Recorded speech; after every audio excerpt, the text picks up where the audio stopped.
Close your eyes, my dear one, and let your breathing deepen, soft and slow. Tonight, we journey into a tale of quiet courage and steadfast friendship, a story of three young souls stepping gently into a world that needed their light. It begins not with a loud fanfare, but with a hushed understanding that things were changing, much like the autumn leaves that whisper as they fall. Our story's hero, young Harry Potter, found himself under a watchful sky. Dobby, a dear house elf with kind eyes, kept a careful vigil over Harry's home, Privet Drive, a place often untouched by magic. But on this particular evening, a chilling presence, like a cold mist, drifted through the air. Dementors, those sorrowful creatures, were drawn by a sense of unease. Harry, ever brave, performed a bit of protective magic, a silvery shield that pushed the gloom away. It was a clear sign, a quiet whisper in the wind, that his time in that familiar, non-magical world was drawing to a close. Soon, his loyal friends and protectors arrived, their faces etched with gentle concern. The plan was a clever one, to ensure Harry's safe departure. 6 of his dearest companions, including Hermione, Ron, Fred, George, Mundungus, and Fleur, each took a sip of a special potion, the Polyjuice potion, to transform themselves for a little while into Harry. Imagine 7 Harrys, all quite similar, ready to embark on different paths through the twilight sky. It was a beautiful, coordinated effort, a dance of protective magic. As they soared on brooms and thestrals, a distant skirmish occurred. It was a moment of sadness, for Alistair Moody, a gruff but good-hearted wizard, departed from this world, a quiet hero fading into the starlight. Eventually, the true Harry and his companions arrived at the Burrow, the warm, comforting home of the Weasley family. It was a haven, a place of peace, yet also a place where plans had to be made with a quiet determination. But even in this sanctuary, a ripple of the changing world arrived. Rufus Scrimger, the Minister for Magic, visited with a serious demeanor, carrying a message from the late Albus Dumbledore. Dumbledore, with his profound wisdom, had left Harry, Ron, and Hermione some curious bequests. Ron received the Deluminator, a clever little device that could draw light from the air, a symbol of his quiet ability to guide. Hermione was given the Tales of Beedle the Bard, a book of children's stories, hinting at deeper truths. And Harry received the first golden snitch he'd ever caught, and the Sword of Gryffindor, a powerful relic of courage. These were not just gifts, but whispers of a greater purpose, a gentle nudge towards their true path. Then came a day of intended joy, the wedding of Bill Weasley and Fleur Delacour. The Burrow was filled with gentle laughter and soft music, a rare moment of light amidst the gathering shadows. But even as the ceremony concluded, a Patronus, a shimmering silver stoat, arrived with an urgent, hushed warning. The ministry has fallen. It was a swift, silent intrusion. Dark figures, known as Death Eaters, glided into the celebration, their presence a cold draught. With a suddenness that startled, but without great commotion, Harry, Ron, and Hermione had to depart, apparating away to the quiet solitude of London. Their destination was number 12, Grimold Place, a house steeped in old magic and forgotten secrets, an ancestral home that Harry had inherited. It offered them temporary refuge, a place to gather their thoughts and plan their next steps. It was here that they uncovered a crucial piece of information. A locket, once belonging to Salazar Slytherin, was not only a Horcrux, a dark object containing a fragment of Voldemort's soul, but was currently in the possession of Dolores Umbridge, a stern and unwelcome figure at the Ministry of Magic. Their next venture required great care and a bit of theatrical magic. Using Polyjuice Potion once more, they transformed themselves to resemble ministry workers. Hermione became Mafalda Hopkirk, Ron became Reg Catamole, and Harry, by a stroke of cleverness, assumed the form of Albert Runcorn. They entered the ministry, a vast and busy place, with a quiet purpose. Navigating the hushed corridors and bustling offices, they eventually found Umbridge, wearing the locket with an air of oblivious pride. In a moment of gentle distraction, they managed to retrieve the Horcrux. Their escape was swift, a quick departure into the swirling uncertainty of the outside world, leaving the ministry to its new, darker proprietors. With the locket secured, their journey took them into the vast, open spaces of the English countryside, camping in quiet forests and desolate moors.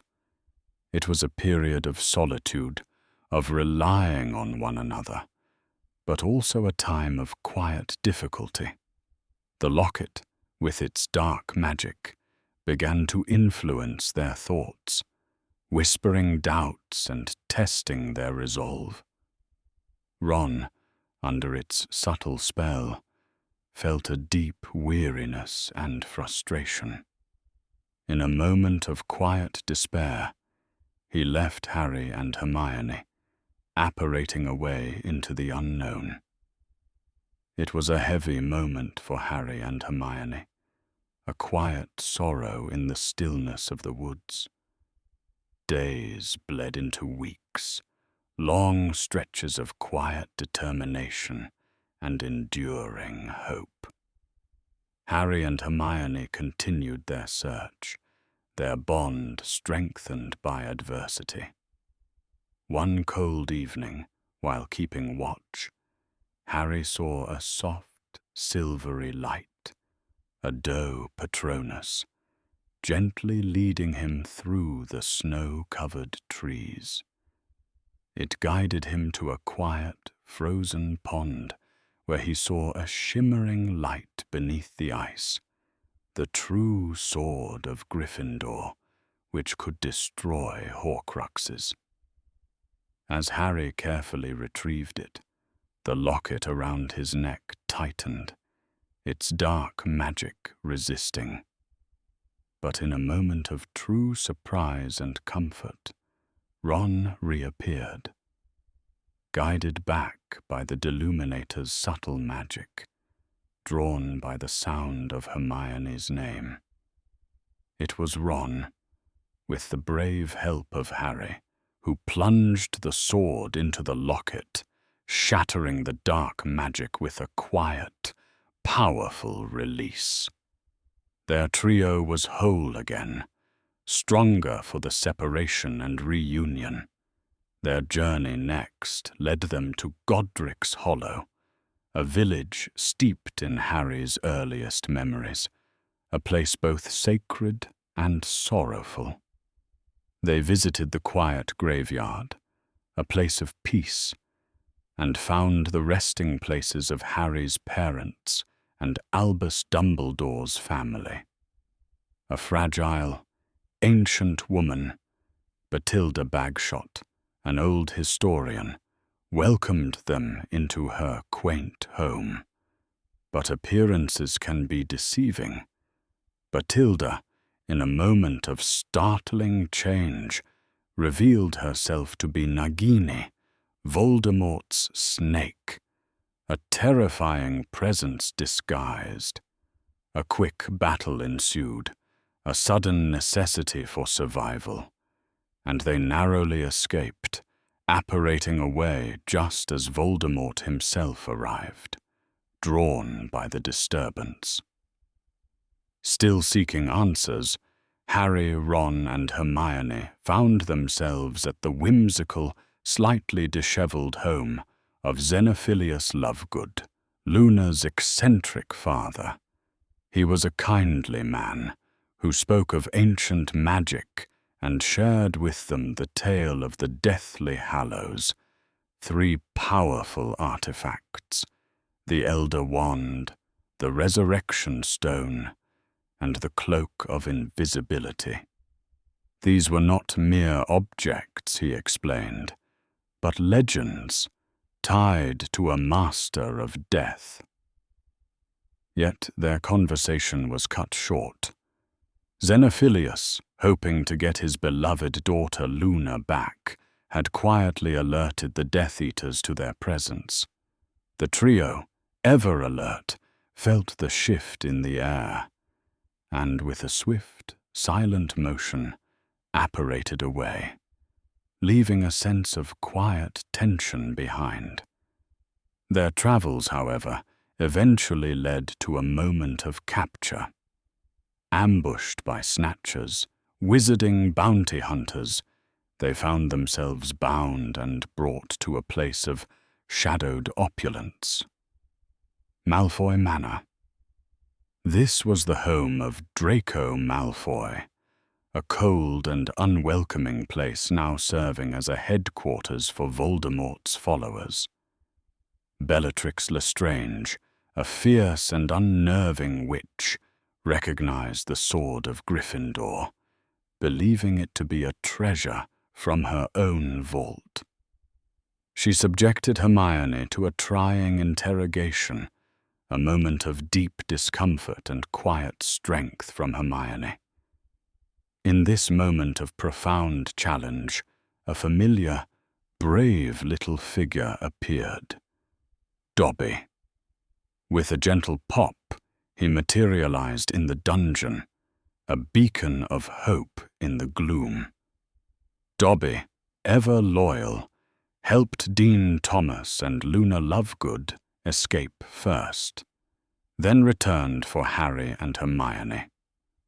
As Harry, Ron, and Hermione made their desperate departure, Dobby, with his unique magic, disarmed Bellatrix, sending her wand into Harry's waiting hand.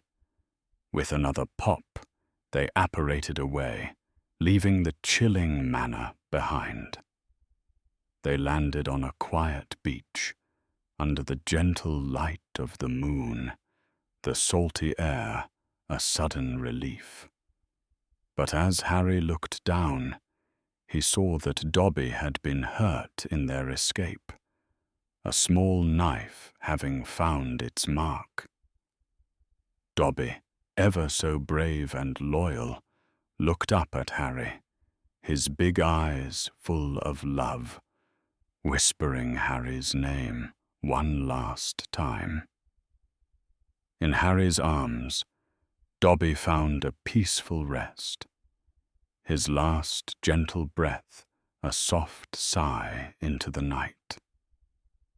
The morning light began to touch the horizon as Harry, with Ron and Hermione beside him, carefully prepared a quiet grave for Dobby. With no magic, only their hands, they dug a place of eternal rest for their dear friend. Harry placed a small stone upon the grave, etched with simple words. Here lies Dobby, a free elf. It was a moment of profound sadness, but also of deep peace and quiet gratitude for a life lived with unwavering courage. As the sun climbed higher, casting a soft, golden glow upon the sand, Harry stood looking out at the calm ocean. Though their journey was far from over, and many challenges still lay ahead, a quiet resolve settled within him. He carried the heavy knowledge of Dumbledore's intentions, the secrets of the Deathly Hallows, and the undeniable truth of Dobby's sacrifice. But with his friends, and the memory of all they had faced, he knew they would continue, moving forward with quiet determination towards whatever came next. Now, my dear one, as the quiet of our story settles, let your own mind drift to a place of rest. The moon watches over you, and the stars twinkle softly, just like distant, magical lights. Close your eyes, breathe gently, and know that even in the longest journeys, there are always moments of quiet courage, loyal friendship, and the promise of a peaceful tomorrow. Sleep now, and dream of gentle adventures and tranquil skies.